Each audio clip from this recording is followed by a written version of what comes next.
Bonjour Bruxelles, l'édito. BX1.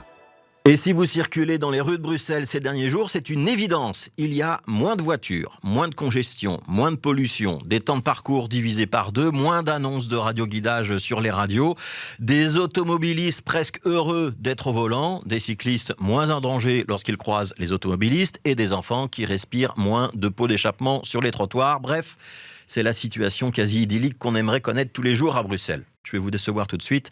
C'est pas le plan Good Move, c'est pas une accélération subite des travaux du RER qui aurait permis d'un coup de baguette magique de résoudre tous nos problèmes de mobilité. Ce sont simplement les vacances de Pâques pour la communauté flamande.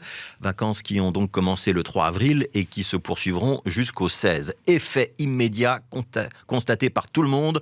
Quand les Flamands sont en congé, il y a moins de voitures dans Bruxelles. On ne le dit pas pour pointer du doigt les Flamands, on le signale pour qu'on se rende bien compte, démonstration à la pluie, que le problème de la mobilité en région bruxelloise, ce ne sont pas les Bruxellois qui le créent. Ce sont les nafteurs. Moins de fonctionnaires, moins d'employés flamands qui viennent rejoindre leur bureau, c'est moins de bouchons.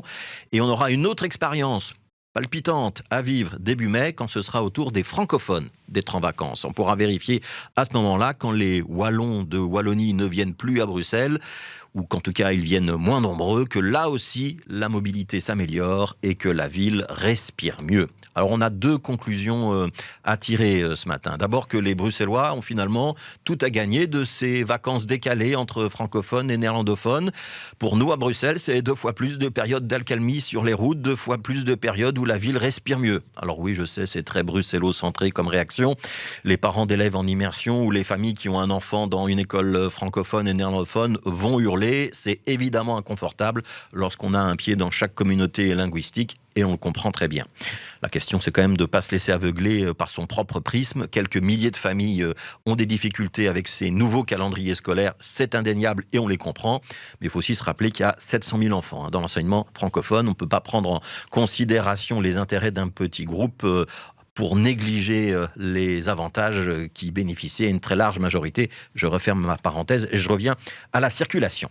Si notre expérience de vacances séparées vient à nous convaincre, possible, hein, ce sont bien les Flamands de Flandre, on ne parle pas des néerlandophones de Bruxelles ici, hein, les Flamands de Flandre et les Wallons de Wallonie qui viennent encombrer nos routes à Bruxelles, ça prouvera donc par l'absurde que le problème de la mobilité bruxelloise, c'est un problème national et pas un problème bruxellois.